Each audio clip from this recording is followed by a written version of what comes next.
And no, it came with Wi-Fi installed. It came with all the bells and whistles. I got it.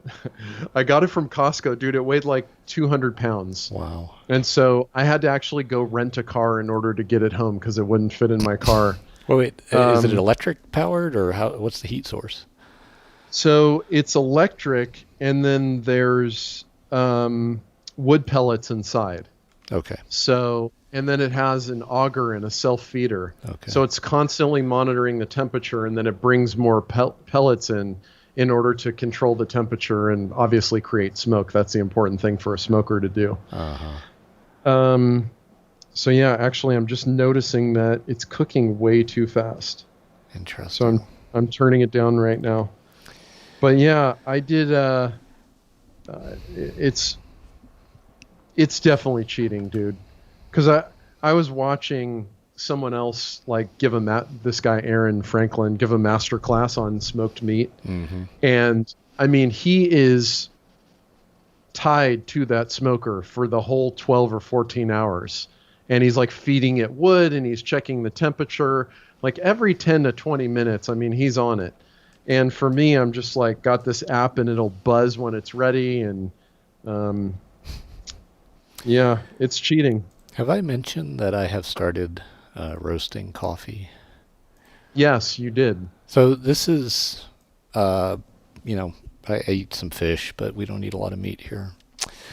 So this is about the biggest Venn diagram overlap I have with what you're experiencing. But the world of coffee roasting is not that different. In essence, it's a similar process, heat over time. Right. And the amount to which it can be computerized is kind of surprising. Like you can get really simple basic roasters and then add temperature probes and, things to regulate the heat. And then you can control that with software. Like there's an open source piece of software called Artisan Roaster that you can use. So I've been kind of playing with some of this stuff too. It's fun. It is fun, and as with anything, you can there's always another level you can go deeper on it. Yeah. And so I'm just learning the basics right now, but I did make an 11-pound brisket on Saturday, and how was it? It was good. The next one will be better for sure. I learned a lot while I did it. But it's interesting, after I got the brisket, I started researching how am I going to cook this damn thing? And it was only then that I realized this is probably the hardest type of meat I could have gotten for the smoker. So it wasn't bad given that it was my first brisket. So back when I had a smoker, not a fancy one like you're talking about, but like I forget whether it was propane. I'm pretty sure it was just charcoal or wood fired, and I made pork butt.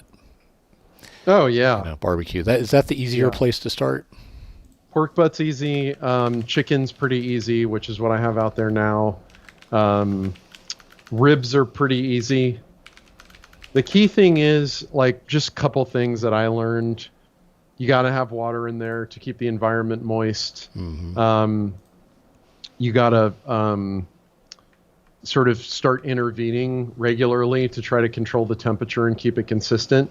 Mm-hmm. The only the problem right now is it's in the direct sunlight and it's 100 degrees outside, and so it's really struggling to stay under 200 degrees, which my goal temperature was 180, and I think it's not possible to create smoke in 100 degree outside weather and keep it under 180. But yeah, it's not. Wait, you're not kidding? It really is 100 degrees in Portland? I'm not kidding. Yeah, it really is. So I've been locked in my office with the AC on all day. Holy crap.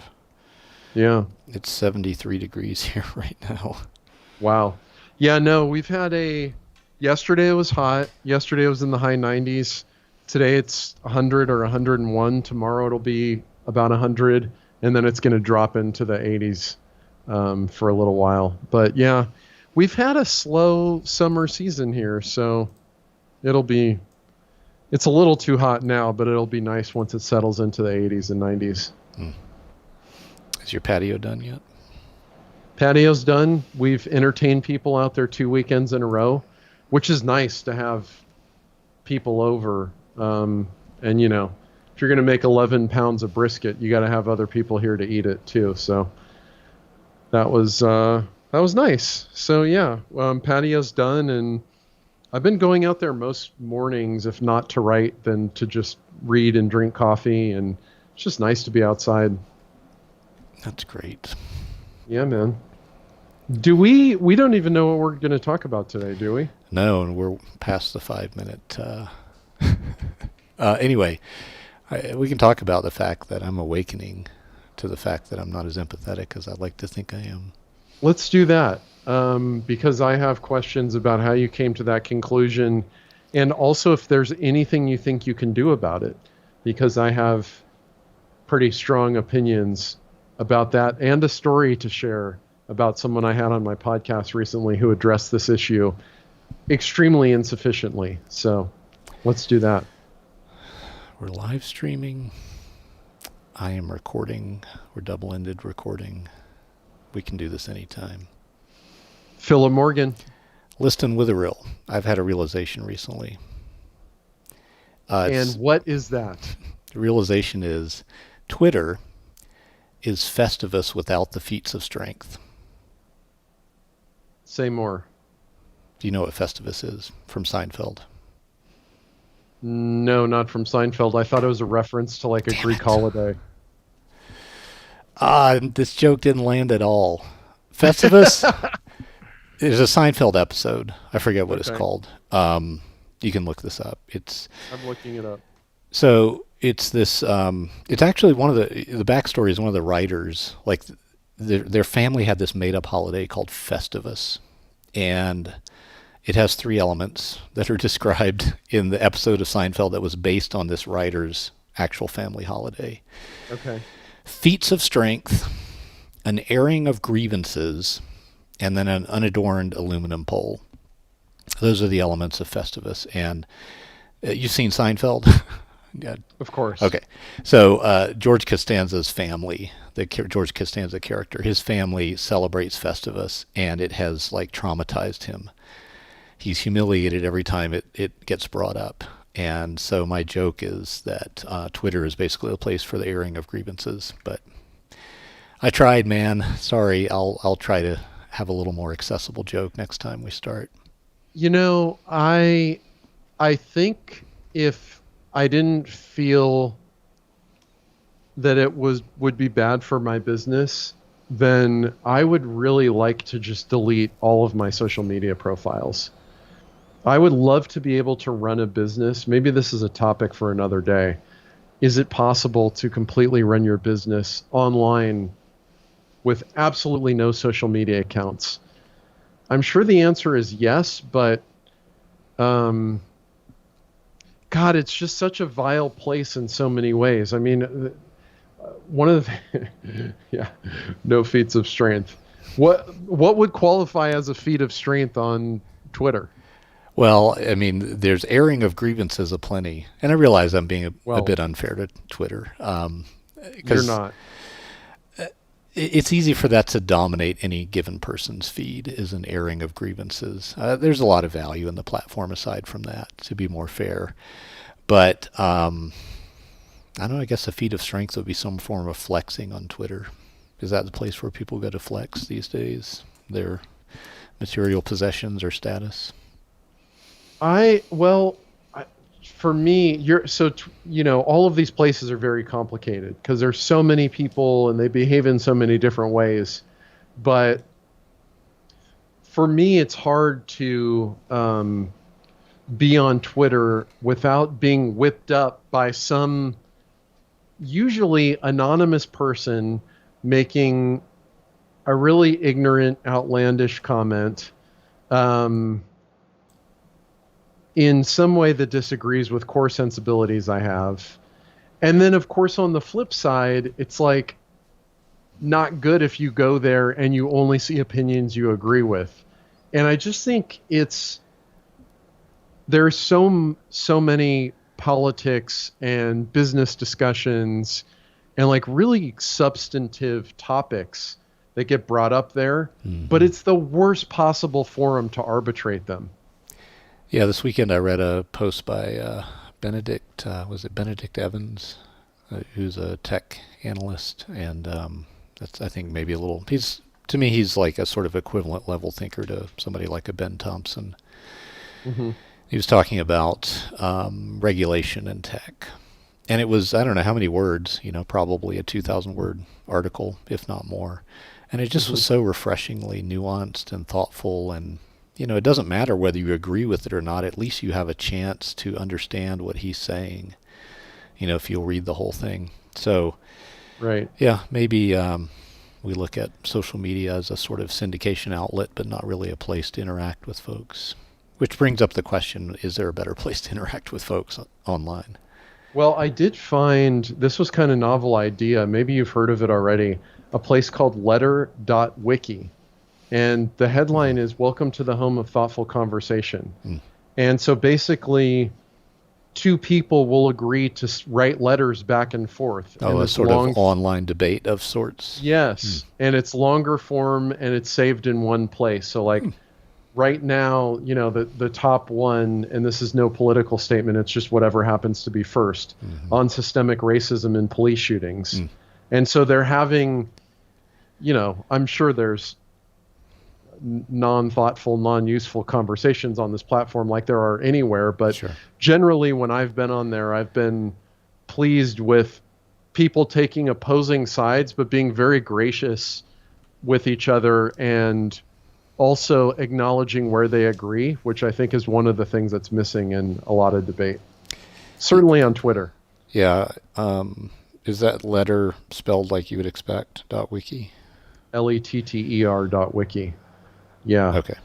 And also no one's anonymous, which is another fatal flaw of both Twitter and Facebook, in my opinion. It was Blair Enns through Twitter, oddly, that just first pointed this out to me, but Russ Roberts'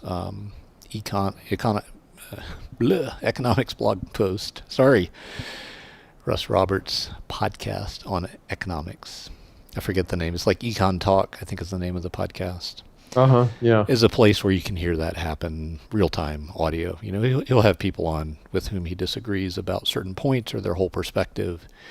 And it's a really nice example of, if people have forgotten, hopefully none of our listeners have, but if people have forgotten how to talk to other people about stuff they don't agree about, it's a great place to hear that modeled and maybe learn a thing or two. Yeah, his headline, Russ Roberts' headline on Twitter is, I block people who assume the worst of me without knowing or caring what I actually believe or say. So that should encapsulate the lightning rod some people think that he is. But yeah, that's exactly what you describe is one of the reasons I appreciate Sam Harris is he'll have people on who he clearly doesn't agree with, but will attempt to understand their perspective. As should we all. Indeed. So, Philip, you've got a problem. I have a few problems, but let's focus on just one of them today. That sounds good. It is not Festivus. So we'll see where this takes us. I feel like I had two experiences lately, but certainly one that is vivid in my mind that made me think, I'm not really as empathetic as I'd like to think, or as able to see things from a different perspective as I'd like to think. And I want to share what that experience was and then just talk about it with you. I'll have a little group therapy for Philip. Okay. So the experience was this. So I run this community of practice called the Expertise Incubator. And I will regularly have outside speakers come in and present on some topic. Try to make sure it's something that's relevant to the group. I'm not just trying to, fill slots, but trying to build up a body of expertise. I record these things. Sometimes I pay the speakers. Sometimes they do it for free. So the one from last week, her name was Ben, and she's great. She spoke about public relations, PR. And she is a PR pro. She's on her own now, but she worked for a firm before. And she understands PR. And her job through this presentation was to help us understand PR. And she showed some examples of pitches that were successful to reporters, to news outlets, to editors. And that was this moment of awakening for me, because as I was looking at these pitches, I was like, oh my God, these are, like, if I got these, it would just be the biggest no, and I would have a lot of really not nice thoughts about the person who sent it to me. Yeah, right. And in Can fact, you give us, hold on. Can you give us an example of what really turned you off or what was repellent to you? yeah, I will. And I just want to like preview for folks that what this showed me is that I see things too much through my own eyes and not enough through others. So one of the pitches was she was representing like some kind of financial advice person, and pitching an article that he had written to, I want to say, MSNBC.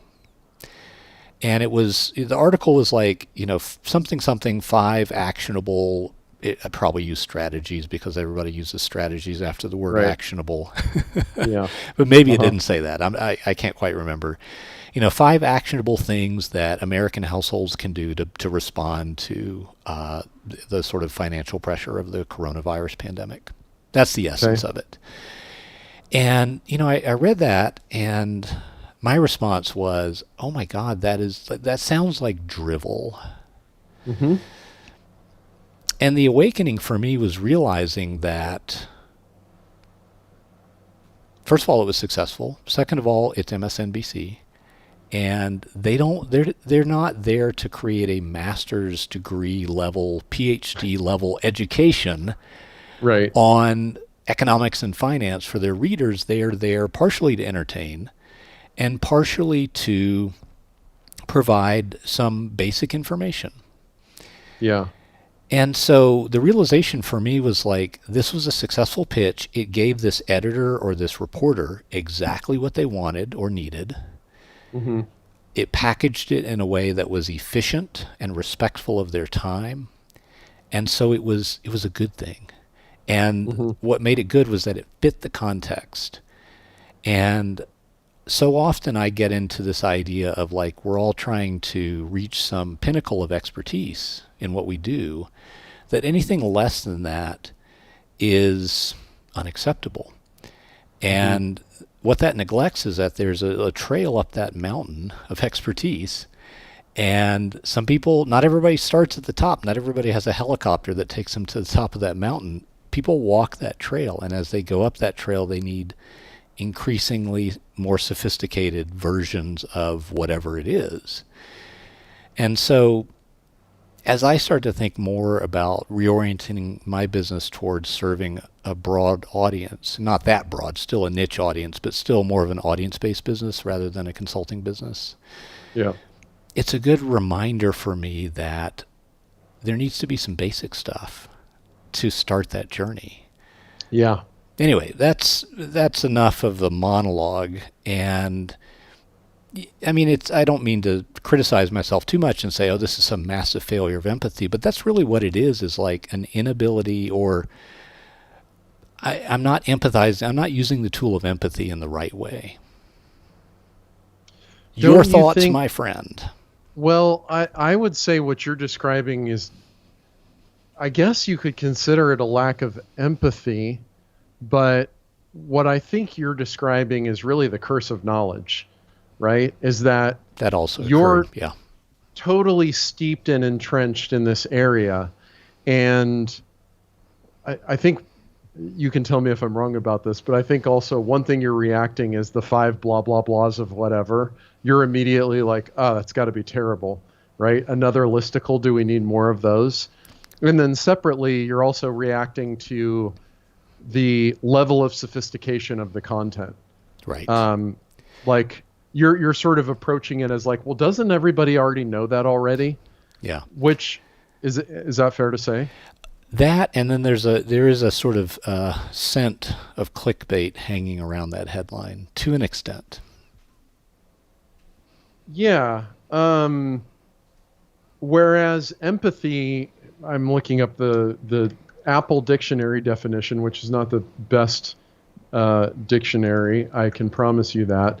But it says the ability to understand and share the feelings of another is the definition. Now, it doesn't strike me, at least in that example, that you're demonstrating a lack of empathy based on that definition. Mm-hmm. But you are assuming that in this case, people are more advanced than maybe they are. And also, I think another thing at work here is, you mentioned approaching a larger audience. The more niche your audience, the more sophisticated you can be if you're catering to a sophisticated audience. But the larger you make that audience, by definition, the less sophisticated the average of your audience will be also. Yeah. So I think all of those things are true. But to me, it really strikes me as you have the curse of knowledge, and it's something to be aware of, but it doesn't necessarily indicate a lack of empathy. So there's two things that I think about based on what you just said, which I agree. I think you're framing it more accurately than I was. So if we're trying to, build an audience,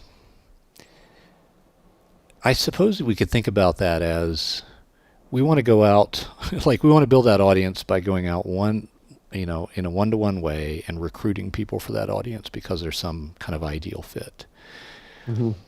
That runs completely contrary to all the assumptions of internet marketing, which often uses the idea of a funnel to represent this idea that you're going to start out with a larger group of people and then, progressively smaller numbers of those people are going to advance towards some goal. Yeah.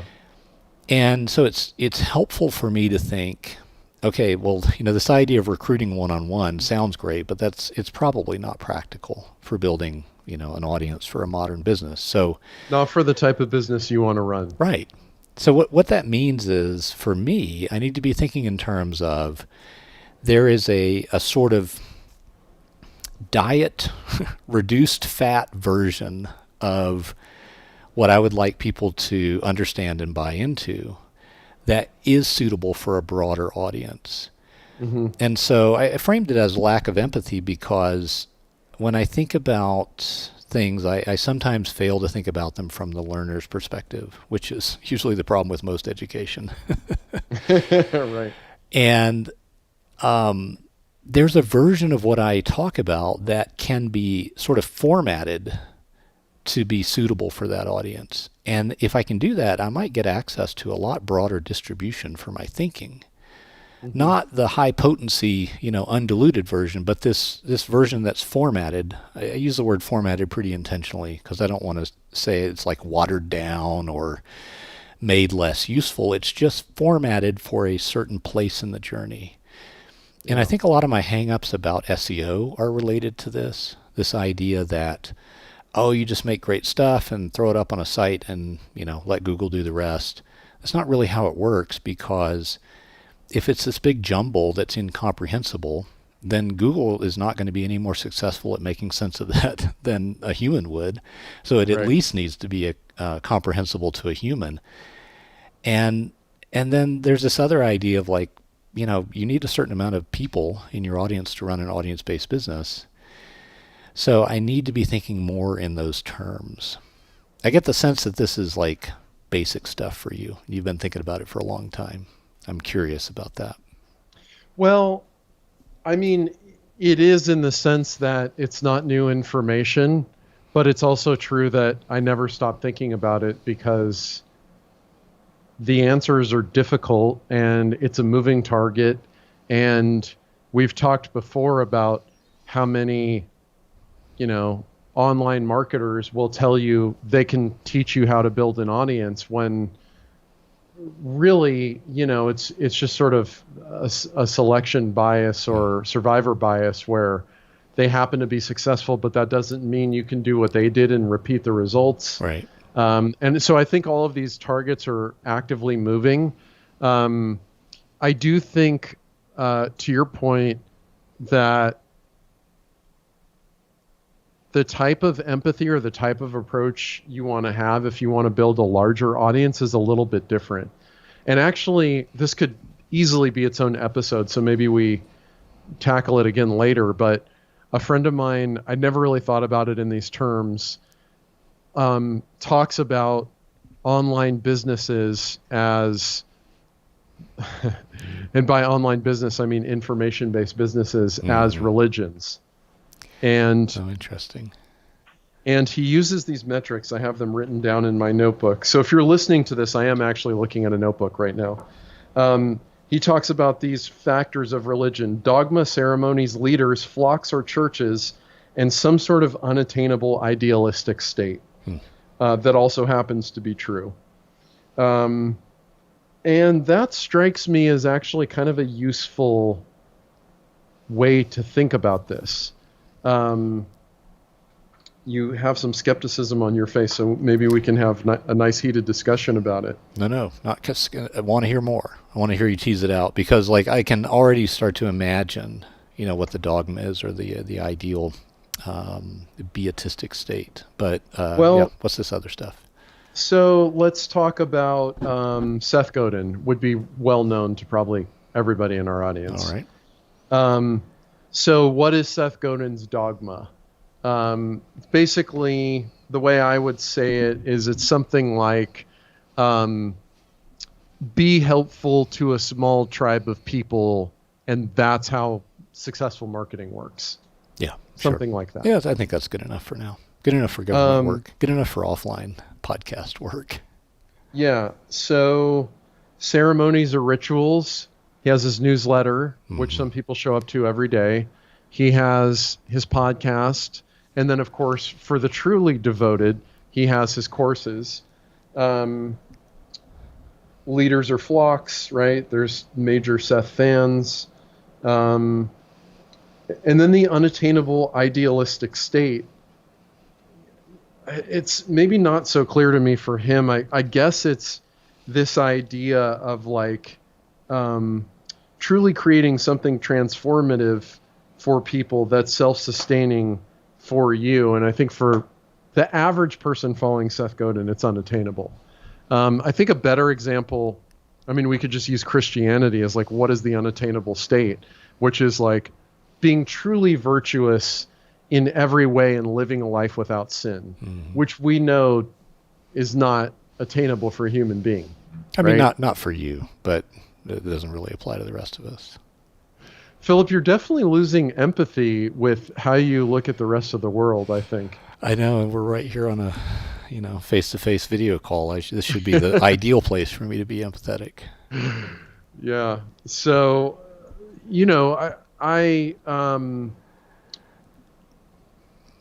to the original point, I think the way we approach a larger audience has to be in some ways characteristically different, which I think might be another interesting conversation, since you're the positioning guy and you've really pushed people to be very niche and focused, where now you may have needs in your business to broaden your appeal a little bit without obviously losing all of your positioning, but going a little bit broader.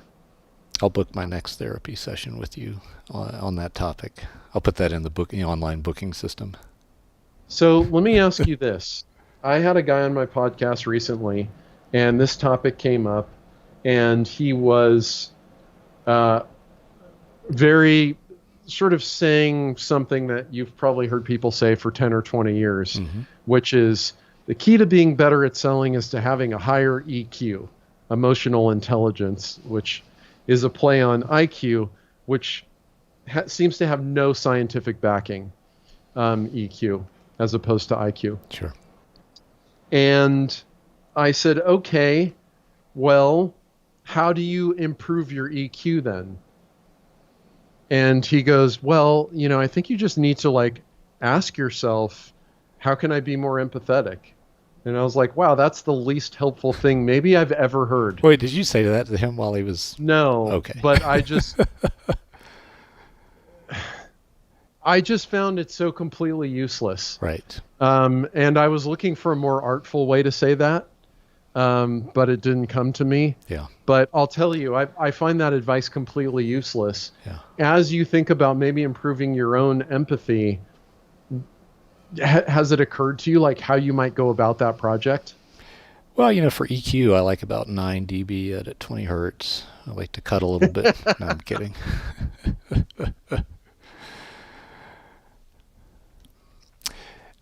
I mean, well, just start a community of practice, bring in a PR person, and then they can point out all the places where you're not empathetic enough. Uh-huh. No, I'm kidding.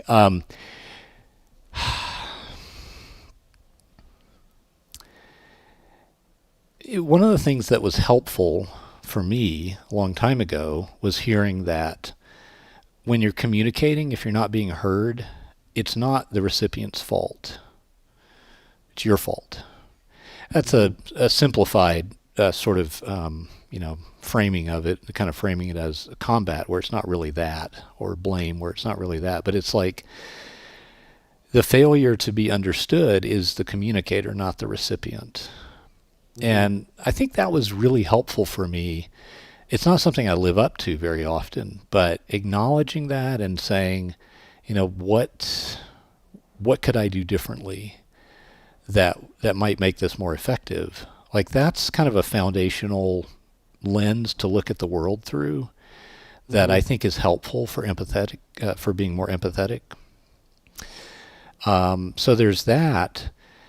I think, I'm probably just going to now list a few experiences from my life that I feel like have helped me be empathetic to the extent that I can be, which is, none of us is like completely empathetic or can totally understand another person's experience. But that one of the experiences, so for a year when I lived in Portland, I had a job at a U.S. Job Corps facility.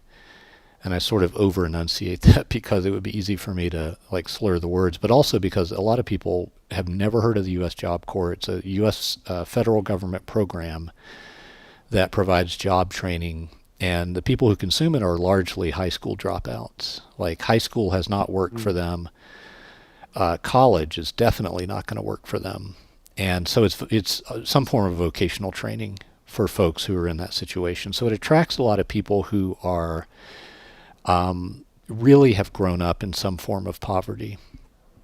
And being around people who have come out of that circumstance for a year, 5 days a week, being around those folks really helped me understand that sometimes things happen to you and you're not like the master of your fate in a complete sense. And sometimes you're really defined by your circumstances. Yeah. And then like realizing, oh, that's not just them, that's me too, to an extent. So that was a helpful experience as well in terms of empathy. So I feel like I maybe could design a program that helps people be more empathetic. The other thing is just interviewing a lot of people. Like, I have interviewed I think compared to normal people, I've interviewed a shit ton of people. And that's helped a little bit as well. So I don't know. That's not the greatest answer, but that's what comes to mind.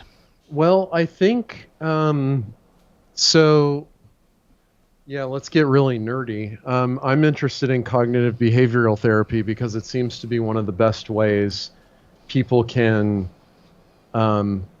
move past difficult things that are holding them back, like, say, PTSD on the extreme end, or phobias. Yeah. But I'm also interested in it as a way to sort of make humanity a little bit kinder. And, I find that when you travel, being exposed to other people really gives you an idea of what we all have in common, right? And sort of like, what is a typical shared human experience when you remove the variable of common culture? Right? Not to say there's, like, I was in Italy last year, not to say there's nothing in common with Italy and the United States, but, it's obviously very different. And so, I'm definitely interested in this idea of exposure, which has been proven in many different dimensions to make people more empathetic. I'm also quite concerned right now, and I don't know how much this factors into people's businesses, but there are a scary high number of people who have the tendency of interpreting things in the worst or most negative possible light. And I think the more people you talk to and start to understand what they think and what their reasoning is and how they approach things, especially if they're different than you, it starts to really change your opinion. So, going back to the podcast guest I had, who I won't name, but yeah, was not a good guest.